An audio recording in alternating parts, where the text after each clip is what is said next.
चंद्रयान 3 जो है वो बिल्कुल तैयार है मून की सतह को छूने के लिए। और ये कैसे होगा, इसको बेहतर तरीके से समझने के लिए हमारे साथ मेहमान जुड़ी हुई है, जिनका नाम शगुन दुबे है। वो एस्ट्रोनॉमर है, अच्छी तरीके से हमें समझाएंगी कि यहां पर जो चीजें हैं वो कैसे होने वाली है। शगुन, जनसत्ता में आपका बहुत बहुत स्वागत है। थैंक यू, धन्यवाद। आपसे मैं सबसे पहले ये सवाल पूछना चाहूंगी कि कहा गया कि लैंडर जो है वो 15 मिनट अपने आप से सारी प्रक्रिया यहां पर करेगा, तो कब ऐसा होगा शगुन जब हम उसे कमांड देना बंद कर देंगे और वो हमसे कमांड नहीं लेगा, उसके बाद वो चीजें अपने आप से करने लगेगा? तो जो हमारा पूरा ये मॉड्यूल है जिसमें लैंडर रोवर लैंडर के अंदर है, तो ये पहली बात तो ये पूरा कम्युनिकेशन हमारा संपर्क बना हुआ है इंडियन डीप स्पेस नेटवर्क की वजह से। तो जो लैंडर है वो कनेक्टेड है प्रोपल्शन मॉड्यूल से, जो कि कक्षा में अभी चक्कर काट रहा है। वो हमें इसरो को सिग्नल दे रहा है, वो हमें पूरा रेंज दे रहा है। हम अपने जो हमारा जहाँ पे साइंटिस्ट बैठ के इसको देख रहे हैं, वहां पे एक एक चीज, एक एक पल की खबर मिल रही है। तो वैसे तो ये पूरा ऑटोमेटिक प्रोसेस है खुद में। तो जैसे ही ये 25 किलोमीटर अभी आ गया है, कक्षा 25 किलोमीटर की दूरी है, ऑल्टीट्यूड है, उस दूरी पे ये आ चुका है। अब इसके बाद 5:45 का समय दिया है, जब ये धीरे धीरे अपने अगले अंतिम चरम में जाएगा, जहां पे इसका पावर ब्रेकिंग फेज शुरू होगा। तो ये क्या करेगा, इसके अंदर यहाँ से इसरो मॉनिटर करेगा, लेकिन इसमें सब कुछ अंदर से ऑटोमेटिक है। तो ये अपने ब्रेक्स ऑन करेगा, थ्रस्टर्स ऑन करेगा, जिसकी वजह से स्पीड और कम होती जाएगी, पावर ब्रेक्स ऑन करेगा। तो इस फेज में क्या होता है, ये थोड़ी देर के लिए आप कह सकते हैं ये ब्लाइंड फेज है, जहां पे जो ये अपने इसको भी कुछ नहीं दिख रहा है, ब्लाइंड फेज है। और इनर्शियल नेविगेशन सिस्टम इसके अंदर फिट किया गया है, आईएनएस, जो नेविगेट करेगा। तो उस वक्त उसके बाद ये जाएगा अपने अगले चरण में, जहां पे कैमरा वगैरह जितने इंस्ट्रूमेंट्स हैं वो कैलिब्रेट होंगे। तो इसी फेज में चंद्रयान 2 में हमारा जब जो गड़बड़ हुई थी, जो टेक्निकल फेलियर आया था, जब डिसेंट शुरू हो गया था, और पहले पावर ब्रेकिंग के बाद जब वो कैमरा कॉस्ट लाइन फेज में, मतलब कि जब कैमरा और इंस्ट्रूमेंट्स उसके कैलिब्रेट हो रहे थे, अपनी अपनी जो मेजरमेंट्स है वो पूरी कर रहे थे, देख रहे थे कि लैंडिंग सही जगह सही है, और अपने कंप्यूटर में जो उनके फीडेड इंस्ट्रूमेंट्स मेजरमेंट्स हैं उससे कंपेयर कर रहे थे, कैलकुलेट कर रहे थे कि हम सही दिशा में जा रहे हैं। तो वो टेक्निकल वहां पे ग्लिच आया था, जिसकी वजह से क्योंकि हमारी स्पीड बहुत ज्यादा थी, तो उसको समय नहीं मिला अपने कैलिब्रेट करने का। थ्रस्टर्स ने स्पीड बढ़ा दी थी चंद्रयान 2 में। तो 3 में ये नहीं होगा, क्योंकि चंद्रयान 3 में हमने स्पीड को भी बढ़ा दिया। अगर 3 मीटर पर सेकेंड की भी स्पीड है, तो भी हमारा इंस्ट्रूमेंट जैसे बोलते हैं ना कि कंफ्यूज नहीं होगा, वो सही कैलकुलेशंस कर पाएगा। और उसके बाद लास्ट फेज होगा फाइन ब्रेकिंग, जहां पे धीरे धीरे ब्रेक्स लगा के vertical velocity ascent, vertical descent achieve किया जाएगा। शगुन, आपसे जानना चाहूंगी, आपने जवाब दिया, उसी से मेरे 2 सवाल है यहाँ पर कि इसका मतलब लैंडर के पास यहाँ पर कोई सिस्टम है जिससे वो वहां पर जो गड्ढे हैं या फिर वो जो जमीन हमने चुनी है वो ठीक है या नहीं, वो खुद ही से वो डिटेक्ट कर लेगा? और दूसरी, यहाँ पर जब हम लैंड करेंगे तो उसकी गति कितनी होनी चाहिए? जी, तो पहली बात तो हमने इस बार बहुत सारे सेंसर्स लगाए हैं। पिछली बार हमारे पास इतने सेंसर्स नहीं थे। तो कैमरे की अगर मैं बात करूं, तो इसमें लेजर जो हजार्डस चीजें हैं उसको देखने का कैमरा है, वो प्रॉपर फोटोज खींच रहा है। चंद्रयान 2 से पहले ही उस जगह की, उस एरिया की पुष्टि करी जा चुकी है, जो 4x4 किलोमीटर का एरिया है, उसकी हमारे पास ऑलरेडी फोटोज आ चुकी हैं। और अब ये बस मैच करेगा उन फोटोज से कि सेफ है और हम सही जगह लैंड कर रहे हैं। तो कैमराज हमारे पास इस बार 8 सेंसर्स, 8 कैमराज हैं, और लेजर डॉपलर वेलोसिटी मीटर है, जो कि बहुत अच्छे से स्कैन करेगा कि वहां पे कोई हिली एरिया तो नहीं है, या फिर कोई बोल्डर तो नहीं है, या फिर कोई क्रेटर बहुत ज्यादा डीप, इस तरह की चीजें जो एलडीवी है, लेजर डॉपलर वेलोसिटी मीटर है, वो स्कैन करेगा और वो हमें इसकी पुष्टि करेगा। और वो अपने आप ऑटोमेटिकली देखेगा कि हाँ, अगर मान लीजिए नीचे यहाँ पर सेफ नहीं है, तो वो डाइवर्ट, मतलब कि अपने स्थान जहां पे वो पहुंचने वाला है उससे थोड़ा सा हटके दूसरे स्थान पर लैंड कर लेगा। तो इस बार ये इंतजाम किए गए हैं कि हम पहले से स्कैन कर सकते हैं कैमरेज की मदद से, जो सेंसर्स हैं। और दूसरा जो आपका प्रश्न था कि हाँ, हाँ। दूसरा आपका प्रश्न था कि इसमें सॉरी, आप अपना प्रश्न रिपीट कर सकते हैं? मैं दूसरा फिलहाल प्रश्न जो क्या था? वहां पर, क्योंकि अभी स्पीड बहुत ज्यादा है उसकी, तो गति कितनी हुँ, होनी चाहिए जब वो लैंड करेगा उस वक्त? तो स्पीड का क्या है कि हमें हम्म, न्यूनतम स्पीड लानी है 2 मीटर पर हम्म, सेकंड के आसपास या उससे कम। इतनी हम्म, स्पीड हमें लानी है, वो आइडियल स्पीड है जो हमें हम्म, अचीव करनी है, जो हम्म, हमें ठीक है। सेट करी गई है हमारे सिस्टम में। लेकिन हम इस बार हमने उसको थोड़ा एडजस्ट करके थोड़ा उसकी कैपेसिटी बढ़ा दी है कि अगर स्पीड 3 मीटर पर सेकंड हम्म, तक भी जा रही है, जो कि बहुत ज़्यादा हम्म, है, हम्म, हम्म, ठीक है? 3 मीटर पर सेकंड की तेज़ी से गिरना बहुत ज़्यादा स्पीड है अपने आप में। वो टेक्नोलॉजी इस बार फिट करी गई है कि अगर उतना भी जाए तो सँभाल लेगा लैंडर अपने आप को, हम्म, डिसबैलेंस नहीं होगा। तो इस बार इस तरह से हमने स्पीड के लिए इसमें एडजस्टमेंट्स किए हैं। हमने 2 की जगह उसकी कैपेसिटी बढ़ा के 3 कर दिया है।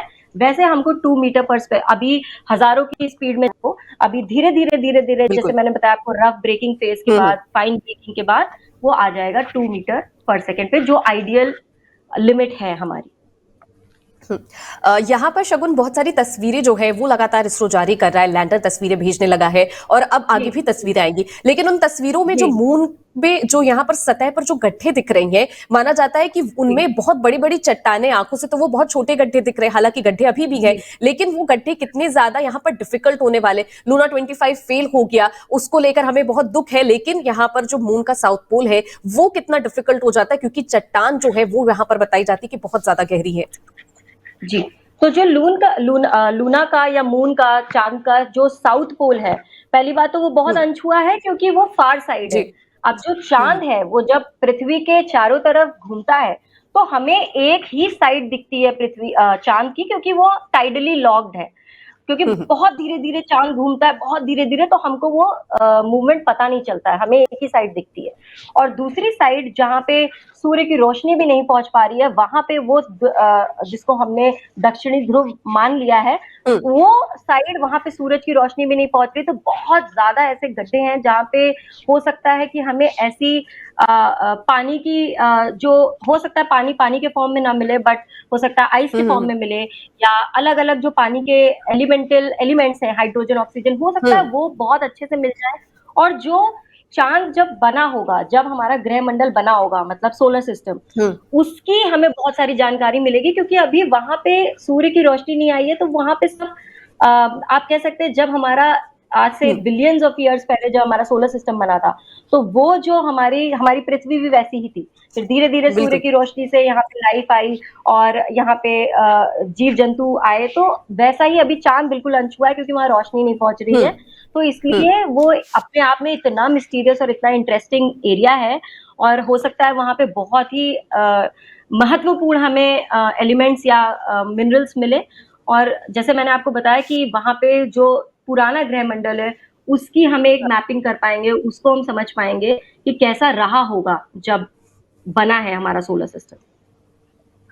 शगुन आपसे पूछ रहा हूँ कि देश हमारी तरफ देख रहा है, लूना 25 फेल हो गया, अगर वो फेल नहीं होता तो शायद वो पहला होता, लेकिन अब हम पहले होने जा रहे हैं और यहाँ पर जो पीएम है वो भी साउथ अफ्रीका में इस वक्त मौजूद है, तो ये कितना बड़ा पल होने वाला है, क्योंकि देश जो है वो साउथ पोल पर लैंड करेगा, जो आपने बताया कि बेहद ज्यादा डिफिकल्ट है। जी, डिफ़िकल्ट डिफ़िकल्ट तो मैंने बहुत डिफ़िकल्ट है हम्म, वो तो आपको पता ही है क्योंकि जो हम्म, चाँद की वायुमंडल है, जो एटमॉस्फेयर हम्म, बोलते हैं जिसको, वो इतना पतला है तो वहाँ पे कोई ऑटोमैटिक फ्रिक्शन नहीं है, फ्रिक्शन मतलब रगड़ाव जिसकी वज़ह से स्पीड कम जी। हो जाए। तो ये हमें खुद की टेक्नोलॉजी जो इसरो की है उससे ही हमको टेक्नोलॉजी प्रदर्शित करनी होगी कि हाँ, हमारी टेक्नोलॉजी इतनी अच्छी है कि हम अपने आप अपने ब्रेक्स इतने हमारे मतलब ओवरऑल टेक्नोलॉजी का होगा कि हम खुद से बिना एटमॉस्फेयर की मदद से उसको लैंड करा पा रहे हैं और दूसरी चीज जो आपका प्रश्न था कि ये हम्म, किसी इंडिया पाकिस्तान के वर्ल्ड कप मैच से कम कम एक्साइटमेंट नहीं है, भरा बिल्कुल। मौका नहीं है मेरे ख्याल से पूरा देश थैंक्स टू मीडिया कि इसरो के साइंटिस्ट को और पूरे इंडिया को आपने इतना ज्यादा इस चीज को दिखा रहे हैं कि एक्साइटमेंट इतना ज्यादा है और इतना ज्यादा ये एक्चुअल में मुश्किल है इस चीज को अचीव करना ये अपने आप में साइंटिस्ट लोग के लिए बहुत बड़ी एक खोज होगी और 3 देश सिर्फ जा चुके हैं अभी तक सॉफ्ट हम्म, लैंडिंग कर चुके हैं वो भी बिल्कुल साउथ शगुन। पोल में किसी ने नहीं की है तो अगर हम साउथ पोल में लैंड करते हैं वैसे ये बात किसी को नहीं पता है ज्यादातर बट चंद्रयान 1 में हमने एक प्रोब भेजा था इम्पैक्ट करने के लिए, मतलब एक एक्सप्लोजन करने के लिए चांद पे। तो हम टेक्निकली अगर बोला जाए हम लैंड कर चुके हैं, हम पहले वो बन चुके ठीक हैं, है। हमने पहले पानी की खोज करी है साउथ पोल पे, दक्षिणी ध्रुव पे, और हमने लैंडिंग भी करी है, तो हम वो कर चुके हैं। हाँ, सॉफ्ट लैंडिंग हमने अभी तक नहीं करी है और किसी ने भी नहीं करी है दक्षिणी ध्रुव पे, तो वो अपने आप में ठीक है एक शगुन। रिकॉर्ड वाली बात है। और ठीक इसरो को बट है रिकॉर्ड शगुन, मैं से आपको यहाँ हमारी बीच में सबसे रोक रही हूँ। एक अहम तस्वीर जो है वो हम अपने दर्शकों को एक बार दिखा दे। यहाँ पर जो बाबा रामदेव है वो इसको लेकर क्या कुछ बोल रहे हैं, उनके वहां पर भी लगातार जो हवन यज्ञ ये सब चीजें जो है वो तमाम चीजें हो रही है। शगुन, मैं आपके पास वापस आऊंगी, फिलहाल दर्शकों को एक खास तस्वीर हम दिखाना चाह रहे हैं कि यहाँ पर जो देश में एक अलग उत्साह नजर आ रहा है, तमाम जगह की तस्वीरें जो है वो जनसत्ता लगातार दिखा रहा है, हवन हो रहे, यज्ञ हो रहे, और साथ ही यहाँ पर चाहे जम्मू कश्मीर की बात करें या कहीं की भी बात करें, इस तरह की तस्वीरें नजर आ रही है। आप देख सकते हैं बाबा रामदेव यहाँ पर सुबह से ही यज्ञ करने में लगे हुए हैं और उनके जो तमाम यहाँ पर चेले हैं वो भी उनके साथ जुटे हुए हैं और अब यहाँ पर महायज्ञ होता हुआ नजर आ रहा है। तो खास तस्वीरें, सभी लोग आहुति दे रहे हैं और ताकि चंद्रयान 3 में किसी तरह की बाधा ना आ सके, इसको लेकर चाहे कन्याकुमारी हो या जम्मू कश्मीर हो, तमाम जगह से अब तस्वीरें आना शुरू हो चुकी है। फिलहाल आपको सुनवाते हैं कि बाबा रामदेव क्या कुछ कह रहे हैं। चंद्रयान 3 की सेफ लैंडिंग हो, इससे भारत का गौरववर्धन हो। भारत विश्व की महाशक्तियों में आज सम्मिलित है और जब बात चंद्रमा पर विजय की हो तो चंद्रमा पर तिरंगा लहराए, इससे 140 करोड़ भारतीय गौरवान्वित होंगे। ये क्षण हमें अपनी आंखों के सामने देखने को मिलेगा। हमारे लिए भी ये क्षण बहुत ही गौरवपूर्ण होगा। आने वाली पीढ़ियां इसको याद रखेंगी और पूरी दुनिया में भारत की धाक जमेगी, पूरी दुनिया भी भारत का लोहा मानेगी। आज खेल से लेकर के, अर्थ जगत से लेकर के, विज्ञान तकनीकी और सेनाओं से लेकर के कौन सा ऐसा क्षेत्र है जहां भारत किसी से पीछे है। तो चंद्रमा पर विजय के इस अभियान से, चंद्रयान 3 के इस सफलता पूर्वक इस अभियान की पूर्ति हो, इसके लिए हमने हवन किया है, प्रार्थनाएं की हैं और 140 करोड़ लोगों की प्रार्थनाओं से और हमारे वैज्ञानिकों के पुरुषार्थ से हम आश्वस्त हैं कि लक्ष्य अवश्य पूरा होगा और 140 करोड़ भारतीय गौरवान्वित होंगे और पूरी दुनिया के लिए भी यह एक प्रेरणा का क्षण होगा। प्रधानमंत्री नरेंद्र मोदी जी के तो आपने यहाँ पर बाबा रामदेव को सुना, उन्होंने साफ तौर पर कहा कि हम परचम लहराने के लिए बिल्कुल तैयार है। उन्होंने पूरी तरह से बताया कि हम विश्वास से पूरे भरे हुए हैं कि इस बार लैंडिंग होकर रहेगी। आपने यहाँ पर शगुन सुना कि तमाम जो देश के लोग हैं वो बेहद ज्यादा खुश नजर आ रहे हैं। आगे मेरा सवाल आपसे शगुन ये है कि विक्रम में कई सारे पेलोड्स लगे हुए, उनके बारे में एक बार दर्शकों को बताएं कि वो क्या है, क्योंकि माना जा रहा है कि इस बार वो कुछ अलग है, कुछ खास है और ये चंद्रयान 2 से भी अलग बताए जा रहे हैं। जी, तो इस बार हमने जो पेलोड्स लगाए हैं, पहला पेलोड तो है चंद्रयान 3 के प्रोपल्शन मॉड्यूल में, जो उसकी कक्षा में अभी घूम रहा है जी, उसमें शेप नाम का एक पेलोड लगाया है। शेप बहुत ही इंटरेस्टिंग चीज इस बार करने वाला है। पिछली बार हमारे पास बहुत सारे पेलोड थे ऑर्बिटर में, इस बार हमने सिर्फ एक लगाया शेप में, बाकी हमने मैक्सिमम लैंडर और रोवर में लगाए हैं। तो शेप क्या करेगा, जो पृथ्वी से ध्वनियां निकल रही हैं, जो पृथ्वी की रोशनी है, एक तरह से आप कह सकते हो हर एक ग्रह अपना एक सिग्नेचर छोड़ता है स्पेस में, अंतरिक्ष में। तो वो सिग्नेचर को पढ़ेगा वो शेप और वो ढूंढने की कोशिश करेगा कि ऐसा सिग्नेचर क्या स्पेस में से, अंतरिक्ष में से कहीं और से आ रहा है। तो इससे क्या जाहिर होता है कि क्या और कोई ग्रह रहने लायक है, एक्सोप्लैनेट जिसे हम बोलते हैं, पृथ्वी की तरह है क्या कोई ग्रह जो उसकी तरह सिग्नेचर छोड़ रहा है स्पेस में। दूसरी चीज है जो हमने लैंडर विक्रम में लगा रखे हैं, वो इल्सा है, लिब्स है। ये अगर मैं आपको एक्सप्लेन करूं तो इल्सा जैसे कि हमारे लूनर की सीज्मिक एक्टिविटी को पता करेगा कि उसमें जैसे अर्थक्वेक आते हैं वैसे मून क्वेक, तो मून के अंदर तक उसका जो आप कह सकते हैं क्रस्ट, मैंटल, ये सब जो चीजें होती हैं, लेयर्स के अंदर लेयर्स, जो एक प्लैनेट के अंदर की लेयर्स होती है, उसको पढ़ेगा, सीज्मोग्राफ बनाएगा, उसकी एक्टिविटी देखेगा, जो फ्यूचर में हमें पता चलेगा अगर हम चांद पे रहना चाहते हैं, कॉलोनी बनाना चाहते हैं, तो कितना फ्रीक्वेंट है ये मून क्वेक्स। राइट, कि अगर बहुत ज्यादा होगा तो ऑब्वियसली ये एक सेफ चॉइस नहीं होगी, तो वो सारी चीजों की पुष्टि करेगा।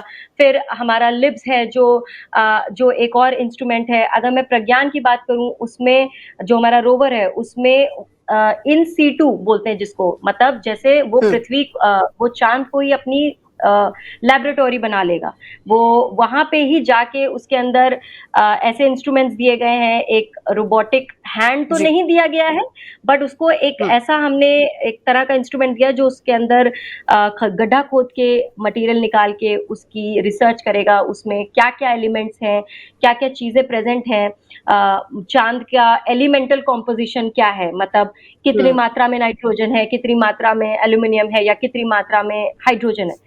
ये सारी चीजों की पुष्टि करके हमें चांद की सतह के बारे में, उसकी लूनर मैपिंग करेगा कि क्या है वहां पे, वहां की सॉइल कैसी है।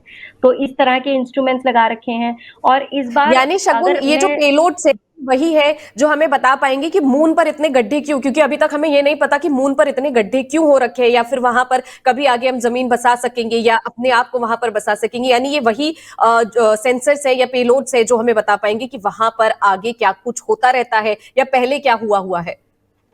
जी, अगर मैं साफ शब्दों में कहूँ, देखिए गड्ढे जो होते हैं, जो क्रेटर्स होते हैं, वो चांद पे जी। सिर्फ इसीलिए होते हैं क्योंकि चांद की जो ग्रेविटी है वो उसकी वजह से जब एक ग्रह या एक सैटेलाइट, आर्टिफिशियल सैटेलाइट या नेचुरल सैटेलाइट अपनी जी। तरफ किसी एस्टेरॉइड जो कि उल्कापिंड बोलते हैं उसको खींचता है अपनी अपनी ग्रेविटी की वजह से, तो उसकी वजह से वो जब गड्ढे बनते हैं। अब पृथ्वी क्यों सुरक्षित है, क्योंकि पृथ्वी का जो वायुमंडल है वो बहुत मोटा है।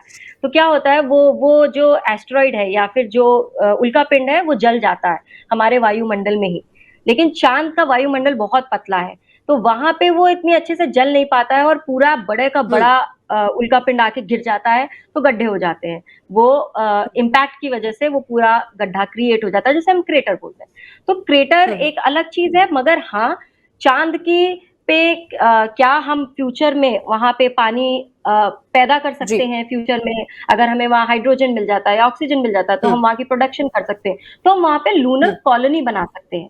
हाँ, जैसे हम पृथ्वी पे रहते हैं शायद वैसे वहां ना रह पाए, बट एक जैसे सिविलाइजेशन वहां कॉलोनीज में क्रिएट कर सकते हैं। और अपने आप को अगर हमें उल्कापिंडों से बचाना है तो हमें उस तरह का वायुमंडल वहां पे क्रिएट करना पड़ेगा। वो एक टेक्नोलॉजी का आगे का पार्ट है। लेकिन अभी जो सारे पेलोड्स हैं वो आगे आने वाले मिशंस के लिए हमें तैयार करेंगे कि क्या हम इंसानों को भेज सकते हैं चांद पर बिना किसी नुकसान के, क्योंकि अगर हम देखें नासा भेज चुका है, लेकिन इतने सालों से अभी वो सब कोई भी इंसान या व्यक्ति अभी तक नहीं गया है चांद पर। और सब गगनयान जो हमारा अगला मिशन है इसरो का, जिसमें हम 4 एस्ट्रोनॉट्स को स्पेस में भेजना चाहते हैं, तो ये उसके लिए भी हमें बहुत ज्यादा देखिए कोई भी मिशन होता है वो जो भी उसकी खोज होती है वो अगले मिशन के लिए हमारी सीख होती है। जैसे चंद्रयान 2 ने जो फोटो खींच रहा है ऑर्बिटर, उससे हमने अपना लैंडिंग एरिया डिसाइड कर लिया है कि हमें लैंड कहाँ होना है। तो कोई भी मिशन हाँ, एक चेन होती है या एक सीरीज होती है,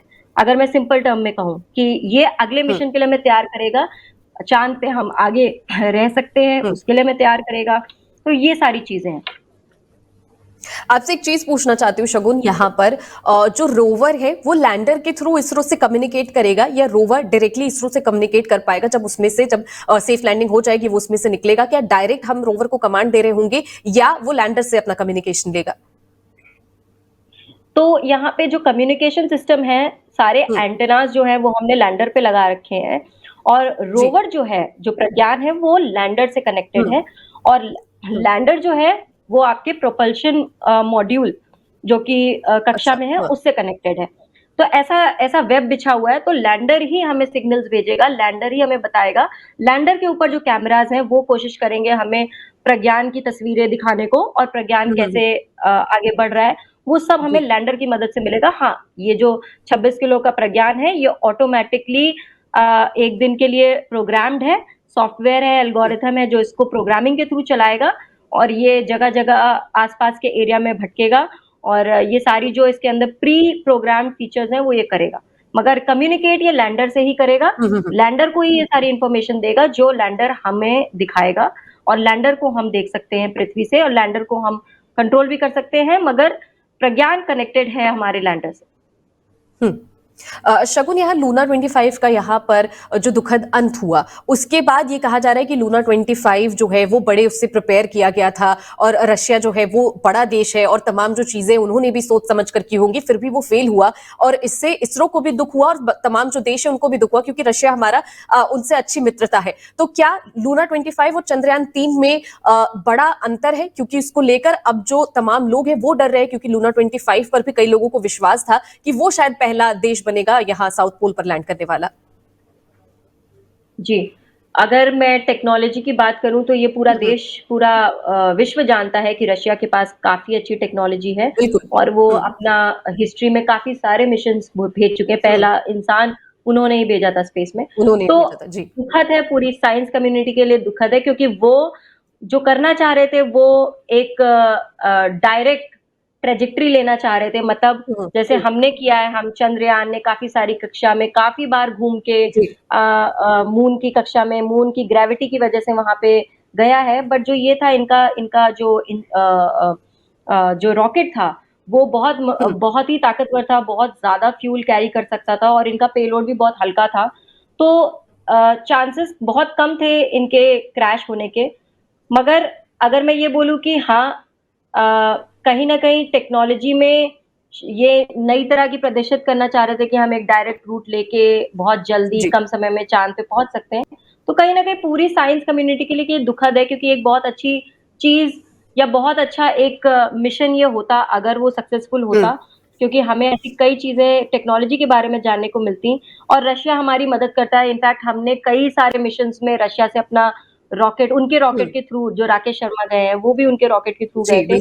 तो हमारे काफी अच्छे ताल्लुकात हैं उनके साथ और ये किसी के लिए भी एक दुखद होगा, एक साइंटिस्ट के लिए ये कोई कंपटीशन या रेस नहीं है। और इसरो कभी भी किसी रेस में पार्टिसिपेट करता भी नहीं है क्योंकि इसरो को सारा कुछ ह्यूमैनिटी या इंसानियत के लिए कर रहा है। वो स्पेस साइंस को बढ़ावा इसीलिए दे रहे हैं कि हमारे इकोनॉमी बूस्ट हो। हमें जो, अगर हम मिनरल माइनिंग कर रहे हैं चांद पे या हम जो वहां पे मिनरल्स को एक्सट्रैक्ट करेंगे तो उससे हम अपनी इकोनॉमिक बूस्ट कर पाए, ना कि हमारी किसी से रेस या दौड़ है।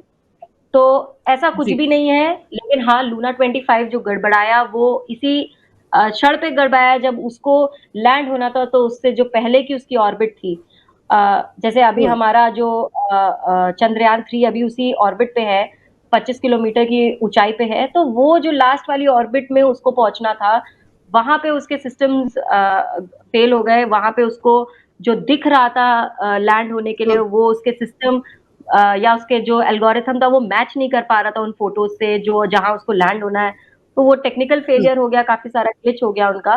तो उस टेक्नोलॉजी का फेल होना अपने आप में एक बहुत ही चैलेंजिंग है क्योंकि अगर रशियन की टेक्नोलॉजी फेल, शगुन आप मेरे साथ बने रहिए। फिलहाल यहाँ पर ना नेहरू विज्ञान केंद्र के निदेशक प्रमोद ग्रोवर का यहाँ पर बड़ा बयान सामने आ रहा है। एक बार वो दर्शकों को सुनवा देते हैं, उनका क्या कुछ कहना है और वहां पर किस तरह का उत्साह है, एक बार उनसे सुन लेते हैं।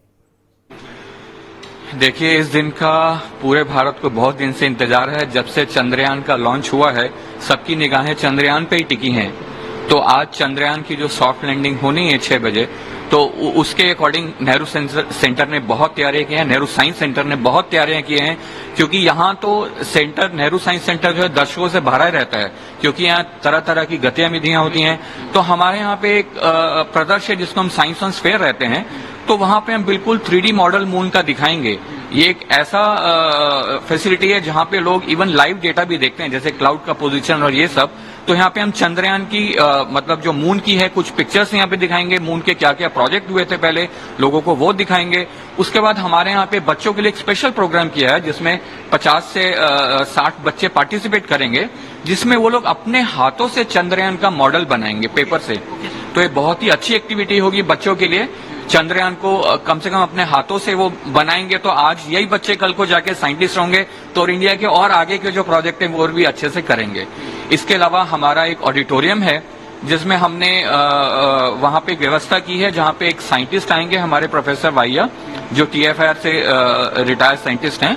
तो उनसे बच्चे इंटरेक्ट करेंगे, क्राउड इंटरेक्ट करेगा और जितनी भी हमारी गैलरी में जगह जगह हमारे बड़े बड़े टीवी या प्रोजेक्शन हैं उसके माध्यम से भी हम लोगों को वहां की जो सॉफ्ट लैंडिंग है उसका पूरे दृश्य हम लाइव स्ट्रीम कराएंगे। तो कितने बच्चे यहाँ पे रजिस्ट्रेशन, जो प्रॉपर रजिस्ट्रेशन किया जाए, कुछ आंकड़ा बता पाएंगे?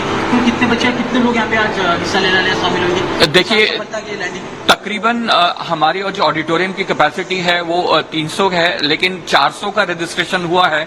तो देखते हैं। और उसके अलावा एक दूसरा हॉल भी है जहां पे बच्चे एक्टिविटी करेंगे, तो वहां तकरीबन 50 बच्चे करेंगे। और ऐसा तो सेंटर में जगह जगह टीवी है, तो जो आम दर्शक घूमेंगे वो भी किसी किसी जगह में वो सीधा लाइव स्ट्रीमिंग जो है वो देख पाएंगे। सर, बात करें चंद्रयान 3 की, जिस तरह से लोगों को काफी उम्मीद है कि जो लैंड प्रॉपर चांद पे आज शायद किसी ने नहीं छुआ, वो भारत कर दिखाएगा। कितनी उम्मीद है, क्या कुछ ये हो पाएगा मुमकिन जो नामुमकिन? देखिए, भारत चौथा देश होगा, तो आशा करते हैं भारत की जो मनोकामना, हमारी जो मनोकामना है भारत की, बोलिए इसरो का जो पूरा एफर्ट है इतने सालों का, तो आज निश्चय ही रंग लाएगा। और उम्मीद करते हैं भारत अपना वहां झंडा गाड़ेगा ही गाड़ेगा। सर, ये सवाल नहीं पूछेंगे कि क्या कुछ कमियां पीछे, ये जानना चाहिए कि क्या कुछ खास इस बार इंतजाम किया गया चंद्रयान 3 के लिए, ताकि इस बार कोई विफलता ना हो। देखिए, जहां तक आप टेक्नोलॉजी में जाएंगे तो उसमें बहुत सारे फैक्टर्स इन्वॉल्व हैं, बहुत सारे सेंसर्स हैं, ट्रांसड्यूसर्स हैं, आपकी कैलकुलेशन है, सॉफ्टवेयर है, तो सबका मिश्रण करके ही आपको एक नेट रिजल्ट मिलने वाला है। तो इसरो के जितने भी साइंटिस्ट बोलिए या इसरो की बहुत सारी एजेंसीज हैं जिससे वो कुछ काम कराते हैं, तो सबने मिलकर बहुत ही एक अच्छा एफर्ट किया है। तो आशा करते हैं हम इस पे खरे उतरेंगे। सर, आप भी काफी एक्साइटेड लग रहे हैं जिस तरह से आप बातें कर रहे हैं। बिल्कुल, एक्साइटमेंट देखिए हर भारतीय में होगा जी। तो भारतीय होने के नाते मेरा भारत माना, मेक इन इंडिया। तो यहाँ पर आपने बयान सुना कि देश में सभी लोग बेहद उत्साहित है, प्लेनेटोरियम में जगह जगह तैयारियां जो वो पूरी हो चुकी है। शगुन, मेरा सवाल इसी पर है कि तमाम जगह तैयारियां हो रही हैं कि इसरो जो है वो लाइव स्ट्रीम करेगा और चांद की जो इन्फॉर्मेशन है वो हमें मिलेगी। तो मैं जानना चाहती हूँ, तमाम लोगों ने मुझसे भी ये सवाल किए कि वो लाइव स्ट्रीम कैसे होने वाला है, कैसे हमें ये जानकारी मिलेगी कि कब जो लैंडर है वो लैंड करेगा, क्योंकि ये बेहद उत्साहित करने वाली है। जी, तो जैसे कि मैंने बोला कि हम इसमें बहुत सारे एंटेनास दिए हुए हैं और हम जो IDSN है, इंडियन डीप स्पेस नेटवर्क है, उसके थ्रू हमें सारा कम्युनिकेशन सिग्नल मिलेगा। इवन देन जो बहुत इंटरेस्ट रहते हैं, जो बहुत ज़्यादा एस्ट्रोनॉमी में इंटरेस्ट रहते हैं, वो भी अगर अपने छत पर वो एंटेना खड़ा करें तो उनको भी सिग्नल्स आ सकते हैं, वो भी इस इन्फॉर्मेशन को अपने कंप्यूटर्स पे रीड कर सकते हैं। तो ये उन लोगों के लिए जो बहुत ज़्यादा एस्ट्रोनॉमी में इंटरेस्टेड हैं और बहुत ज़्यादा टेक्निकली जुड़े हुए हैं इन सब चीज़ों से। बट हाँ, जो एंटेनास दिए हुए हैं हमने फिट कर रखे हैं लैंडर पे, उसके थ्रू ये सारी लाइव स्ट्रीमिंग होगी। सारा कम्युनिकेशन हमें हमारे, जैसे हम एक टीवी देखते हैं, जैसे उसमें लाइव स्ट्रीमिंग होती है, सेम वे में ये एक टीवी की तरह एक रिसीवर है हमारे पास, एंटेनास हैं जिसके थ्रू ये सारा कनेक्शन है। और इसरो की वेबसाइट पे भी आप लाइव स्ट्रीमिंग, आई थिंक उसकी जरूरत भी नहीं पड़ेगी, क्योंकि सारे न्यूज़ मीडिया इसको कवर कर रहे हैं, तो लाइव स्ट्रीमिंग सभी दिखाएंगे। तो बिल्कुल। शगुन, मेरा आखिरी सवाल ये है यहाँ पर कि जब यहाँ पर लैंडिंग होगी उस वक्त जो है कितनी देर लगी, क्योंकि ये कहा गया कि जब वो लैंड करेगा तो तमाम जगह धूल फैल जाएगी, तो वो धूल साफ होने में लगभग कितनी देर लगेगी और रोवर जो है वो यहाँ पर कब निकल कर बाहर आ सकेगा, और जब वो रोवर बाहर आएगा क्या वो भी जानकारी हम सबको मिल पाएगी? तो ये पूरा जो प्रोसेस है, इसको सोमनाथ जी ने भी, जो डायरेक्टर हैं इसरो के, उन्होंने बोला है कि 15 मिनट्स ऑफ टेरर है, क्योंकि लैंडर खुलेगा और रोवर उसमें से ऑटोमेटिकली बाहर निकलेगा। तो इस पूरी प्रक्रिया को लगभग 15 मिनट लग जाएंगे। तो जब जब वो लैंड हो रहा होगा, तो जो मून डस्ट है वो कैमरास पे लगेगी, उसको सेटल होने में थोड़ा सा टाइम लगेगा। तो हो सकता है थोड़ा सा डिले हो, थोड़ा सा लैग हो, बहुत ज्यादा नहीं, बट थोड़ा सा लैग रहेगा। बट हमें होपफुली हमें सारी चीजें, अगर सब कुछ सक्सेसफुली होता है, सही से होता है, तो हमें सब कुछ प्रदर्शित कराया जाएगा। और क्योंकि लैंडर पे काफी सारे कैमराज हैं, तो वो हमें होपफुली वो व्यू दे पाएंगे, इसकी हमें उम्मीद है। तो यही आशा है कि सब शगुन, कुछ मैं पहले से ही यहाँ पर आपको बधाई दे रही हूँ कि यहाँ पर आज जो देश है वो यहाँ पर परचम लहराता हुआ नजर आएगा, और चंद्रयान 3 जो है वो यहाँ पर आज सतह को छुएगा, और पहली बार साउथ पोल पर हमारा जो देश है वो पहला बनेगा यहाँ पर जिसने ये सतह को टच किया होगा। हमारे साथ जुड़ने के लिए शगुन आपका बहुत बहुत शुक्रिया।